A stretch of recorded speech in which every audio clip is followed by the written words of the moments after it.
이 스코틀랜드에서는 국정을 운영하기 위해 개신교 세력 귀족들이 자리를 잡았습니다. 그리고 메리는 성에 갇힌 채 강요에 못 이겨 아들인 제임스 6세에게 왕위를 물려주는 양위 문서에 서명하게 됩니다. 그리고 1567년 7월 29일 메리의 뒤를 이어 제임스 6세가 공식적으로 스코틀랜드의 왕이 됩니다. 이 당시 그의 나이는 겨우 1살에 불과했습니다. 그렇다면 이 메리는 감금당한 채 이대로 여왕의 자리를 포기했을까요? 아니에요. 욕심이 많은 사람이에요. 그녀는 자신이 탈출해서 가톨릭 세력과 다시 만나기만 하면 다시 여왕의 자리에 오를 수 있다고 생각했습니다. 그래서 메리는 하녀와 옷을 바꿔 입고 성을 탈출하기로 마음을 먹지요. 그리고 변장 후 세탁물 꾸러미를 들고 성을 빠져나가 배에 올라탔습니다. 우와. 하지만 탈출에는 실패합니다. 왜 그랬을까요? 이 뱃사공이 보기에 하녀로 변장한 메리의 손이 너무 하얗고 고왔던 겁니다. 아, 손이 너무 이뻐서 너무 고와서 하녀가 아니고 섬섬옥수. 이렇게 메리의 탈출은 미수에 그치고 말았고 다시 성에 갇히게 되었지요. 그런데 메리에게 다시 한번 극적의 탈출의 기회가 찾아옵니다. 성에 갇힌 그녀에게 강한 매력을 느낀 2명의 청년이 어떤 위험을 무릅쓰고라도 메리의 탈출을 도와주기로 마음을 먹었습니다. 말하자면 메리는 남자가 거부하기 힘든 매력을 가진 판무 파탈이었던 것 같습니다. 미모에 넘어갔나요? 이쁘고 봐야 되나? 결국 이 청년들의 도움으로 메리는 이번에는 무사히 성을 탈출하게 됩니다. 아 진짜? 그리고 성을 빠져나온 메리는 이런 말을 했다고 하는데 뭐였을까요? 고마워요. 네 잊지 않을게요. 실제로는 이제 내가 또다시 여왕이 되었군요 라고 말했다고. 그리고 오랫동안 자신의 측근이었던 영주들과 만나 다시 왕관을 되찾는데 도움이 되달라고 부탁을 합니다. 그리고 국민에게도 자신을 위해 반역자들과 싸워달라고 전하기도 하죠. 혹시 근데 달리경 사건으로 여론이 좀 좋지가 않잖아요, 메리한테. 근데 국민들이 메리 부탁을 들어주나요? 물론 많은 국민이 메리에게 등을 돌린 건 사실이지만 그래도 여전히 메리를 지지하는 국민들은 저마다 무기를 들고 모였다고 합니다. 이들은 메리를 스코틀랜드의 여왕으로 복귀시키기 위해 랭사이드 전투를 벌입니다. 당시 모인 사람들이 약 한 6천 명 정도를 추산하는데요. 하지만 이 메리의 군대는 결국 패배하고 식량도 없이 쫓기는 신세가 되어버렸습니다. 그래서 이제 더 이상 스코틀랜드 그 어디에도 메리가 도망쳐 숨을 것은 없었습니다. 이런 상황에서 메리가 선택한 피신처는 과연 어디였을까요? 엘리자베스요? 네, 맞습니다. 바로 엘리자베스 1세 여왕이 통치하고 있던 잉글랜드였습니다.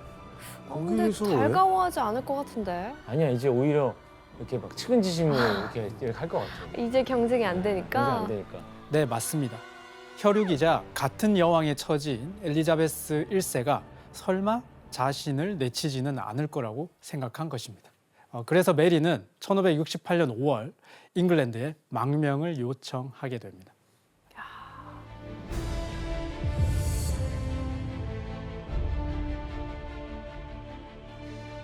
이 엘리자베스 1세의 마음은 매우 복잡해졌습니다. 왜냐하면 잉글랜드에는 여전히 메리를 구심점으로 삼는 가톨릭 세력이 여전히 남아 있었기 때문입니다. 고민 끝에 엘리자베스 1세는 이 일을 기회 삼아서 메리를 확실히 자신의 영향력 아래에 둬야겠다라고 생각을 하게 됩니다.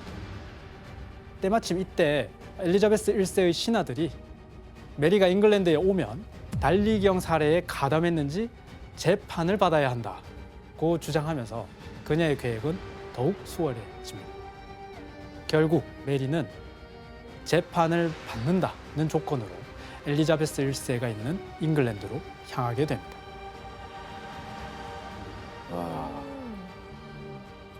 잉글랜드에 도착한 메리는 몇 주간의 기나긴 재판을 받았습니다. 하지만 결백을 제대로 증명하지는 못했기 때문에 엘리자베스 1세의 뜻대로 잉글랜드 성에서 감금 생활을 시작하게 됩니다. 우와.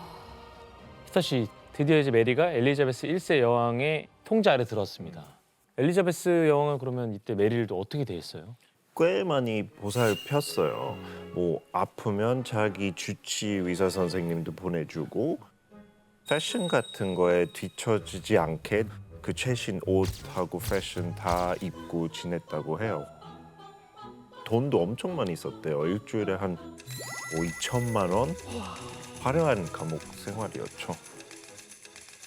괜찮네. 교수님, 엘리자베스 1세는 굳이 왜 이렇게까지 메리를 챙기나요? 네, 당시 엘리자베스 1세가 메리의 미모를 질투한다는 소문이 파다했습니다. 엘리자베스 1세는 천연두를 앓고 난 후 생긴 흉터 때문에 얼굴을 하얗게 분칠하고 가발을 썼습니다. 이 외모 컴플렉스가 있을 법한 상황에서 라이벌인 메리가 아름답기로 유명했으니 질투한다는 소문이 났던 거지요. 그래서 이런 소문을 잠재우려고 감금 생활을 하는 메리에게 더 신경을 썼던 것 같습니다. 그런데 당시 엘리자베스 1세는 메리를 한 성에 가만히 두지 않고 여러 성을 옮겨 다니게 했습니다. 무슨 전략이지? 왜냐하면 이 메리에게는 남자들을 끌어다니는 매력이 있다고 했잖아요. 이 심지어 엘리자베스 1세의 신하들마저도 이 남자들을 즐겁게 하는 재치 있고 달콤한 태도를 가지고 있다며 칭찬하기도 합니다. 그래서 사람들과의 접촉을 줄이기 위해 메리의 거처를 계속 옮겼던 것 같습니다. 근데 챙길 건 또 다 챙겨주고 이거는 무슨 심보일까? 난 질투 안 한다 뭐 이런 식으로 네. 더 쿨한 척. 이렇게 쿨한 척. 여러 가지 정치적인 그런 과시 이런 것도 있죠. 음. 하지만 엘리자베스 1세와 메리의 관계가 더 이상 걷잡을 수 없을 정도로 벌어지는 사건이 발생합니다. 무슨 일이 있었죠? 사건은 메리가 갇혀 있던 셰필드 성의 성주와 메리가 불륜 관계다라는 소문에서 시작이 됩니다. 뭐 이렇게 스캔들이 많네요, 메리는. 네. 하지만 소문은 성주 아내의 의심일 뿐 사실은 아니었습니다. 그런데도 엘리자베스 1세는 이 소문을 잉글랜드의 온 외국의 대사들에게 공공연히 말하며 소문을 직접 퍼뜨렸다고 합니다. 대체 엘리자베스 1세는 왜 사실무근의 소문을 전한 걸까요? 흠집내기를 하는 그렇죠. 거죠. 이미지 안 좋아지게. 네, 맞습니다. 아마 그녀는 메리가 가진 적통의 고귀한 혈통과 교양을 갖춘 여왕이라는 이미지를 깎아내리고 싶었던 것 같습니다. 이 메리가 아닌 엘리자베스 1세 자신이 잉글랜드의 여왕에 더 어울린다는 것을 은근히 알리고 싶었던 것이죠. 이 사실을 알게 된 메리는 가만히 있지 않고 즉각 반격에 나섰는데 어떤 방법을 썼을까요? 똑같이 하겠죠, 흠집내기. 그렇죠. 흠집내겠죠. 그녀는 엘리자베스 1세에 대해서 세간에 떠돌던 추문을 편지로 써서 보냅니다. 엘리자베스는 다리에 종기가 나 있다는 것이다. 아버지로부터 매독이 전염됐다는 암시이다. 그래서 출산의 능력을 잃어버렸다. 그런데도 그녀는 남자들에 대한 욕망을 버릴 줄 모른다. 로버트 더들리와 관계를 가졌을 뿐만 아니라 구석진 데서 온갖 음탕한 만족을 구하고 언제나 새로운 정부들과 놀아나려고 한다. 이 편지를 엘리자베스 왕한테 벌써 썼다고요? 에? 죽고 싶은 거 아니에요, 이거? 네, 엘리자베스 1세는 매우 화가 났고요. 메리에 대한 감시를 이전보다 훨씬 엄중히 하고 이러한 감금 생활은 18년 동안이나 이어집니다.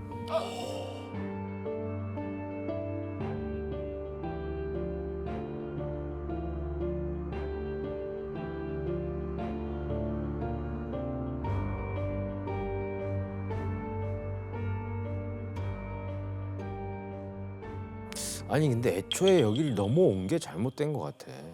이제 메리는 모든 것을 포기한 듯이 엘리자베스의 인정에 호소합니다.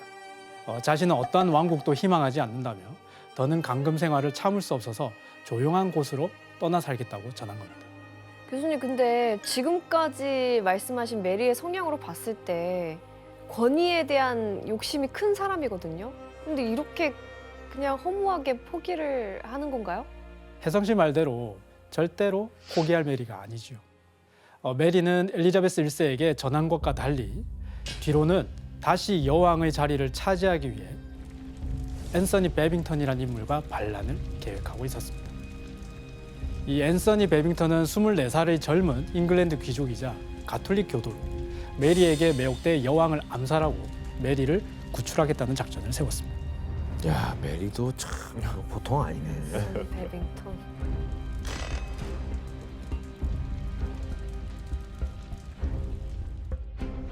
이후 두 사람은 맥주통 마개에 편지를 숨겨 주고받으면서 계획을 짜기 시작합니다. 자, 그런데 이 반란의 내용을 담은 편지가 엘리자베스 1세에게 적발되고 맙니다. 와. 하지만 메리는 자신은 그런 적이 없다고 발뺌을 하는데요. 그럼 여기서 문제를 하나 낼게요. 엘리자베스 1세의 암살 계획이 담긴 편지가 적발된 상황에서도 메리가 당당할 수 있었던 이유는 과연 무엇일까요? 옛날 영화에 많이 나오곤 했던 술책인데요. 편지를 어떻게 썼길래? 정답. 네, 뭐 투명 잉크 같은 거 쓰지 않았을까? 투명 잉크. 피터 씨 오답입니다.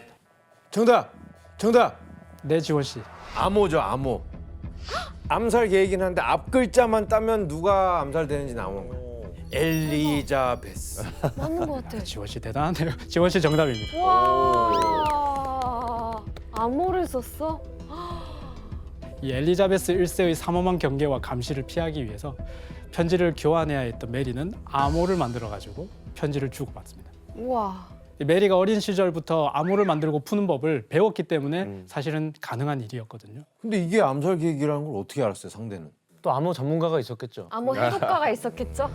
엘리자베스 1세는 중간 첩자를 고용해 메리와 베빙턴이 주고받는 편지를 가로챘지요. 아. 이후 문서 조작 전문가와 당대 최고의 암호 해독가들을 통해서 그래. 메리의 암호를 해독하고 분석하며 확실한 증거가 나올 때까지 기다렸다고 합니다. 우와. 엘리자베스 1세도 대단하다. 보통 아니네. 베빙턴. 해석한 내용을 보면 메리의 탈출 계획과 엘리자베스 1세의 암살 방법, 내란의 대처는 어떻게 할지에 대한 내용이 담겨 있었다고 합니다. 그래서 엘리자베스 1세는 메리의 암호 편지를 역으로 이용해서 베빙턴에게 공범들을 묻는 위조 편지를 보냈습니다. 우와. 똑똑하다. 싹 다 뿌리 뽑으려는 거지. 우와. 그렇죠. 반란 세력을 모두 잡아내기 위한 묘수였던 건데요. 이 당시 보냈던 위조 편지가 남아 있는데 함께 보실까요? 네. 한 글자도 모르겠어요. 엘리자베스 1세는 위조 편지를 통해 메리와 반란자들이 절대 빠져나갈 수 없는 덫을 놓았던 겁니다. 이 계획을 실행에 옮길 6사람의 정체를 알면 더 상세한 조언을 시기적절하게 할 수 있을 것입니다. 같은 목적으로 당신의 계획에 관련된 사람들의 이름도 모두 알려줬으면 합니다. 아 이거 너무 의심스럽잖아. 너무 노골적인데. 냄새가 너무 나요. 엘리자베스 1세가 지금 한 수 위예요. 결국 반란에 가담한 자들은 이 편지 때문에 모두 잡혀서 사형을 당합니다. 그리고 메리도 명백한 증거가 나오자 이번만큼은 도저히 빠져나갈 수 없게 됩니다. 그치. 아니 근데 아들이 있잖아요. 그럼 엄마를 케어 못해요? 네, 제임스 6세는 사실상 엄마를 실질적으로 본 날이 별로 없습니다. 그렇죠. 그러다 보니까 애착 관계가 생각보다 크지 않았고요. 그리고 엘리자베스 1세가 메리를 완전히 몰락시키기 위해 혹시라도 이 제임스 6세가 어머니의 편에 들까 봐 미리 매수해 놓은 겁니다. 제임스 6세를요? 네. 반전인데? 그리고 이때 엘리자베스 1세는 제임스 6세에게 잉글랜드의 왕위를 물려주겠다라고 하는 버윅 조약을 체결합니다.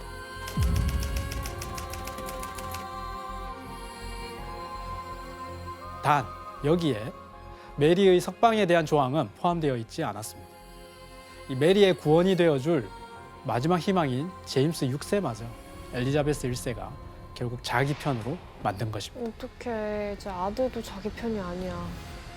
결국 메리는 암호 편지들을 증거로 엘리자베스 1세 여왕의 암살을 모의했다는 판결을 받고 1587년 2월 8일 사형 집행을 받게 됩니다.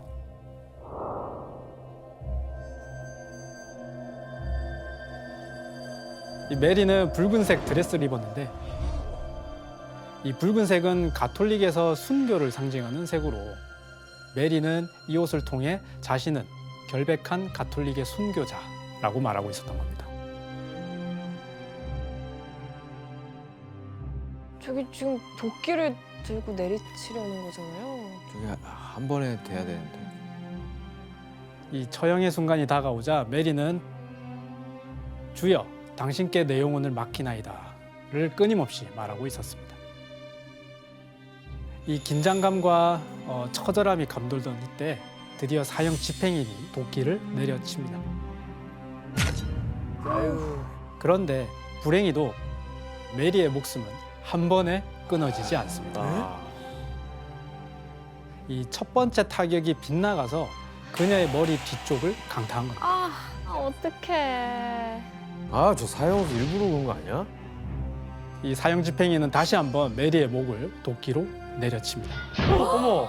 얼마나 고통스럽겠어. 그리고 한 번 더 도끼질을 한 후에야 완전히 머리가 떨어져 나가게 됩니다. 이로써 파란만장했던 스코틀랜드의 여왕 메리의 45년간의 삶이 끝을 맺게 되지요. 이 메리가 도끼로 처형당한 지 16년이 지난 후 엘리자베스 1세 여왕도 숨을 거두었습니다. 이 후계가 없었던 그녀의 뒤를 이은 건 메리의 아들이었던 제임스 6세였죠.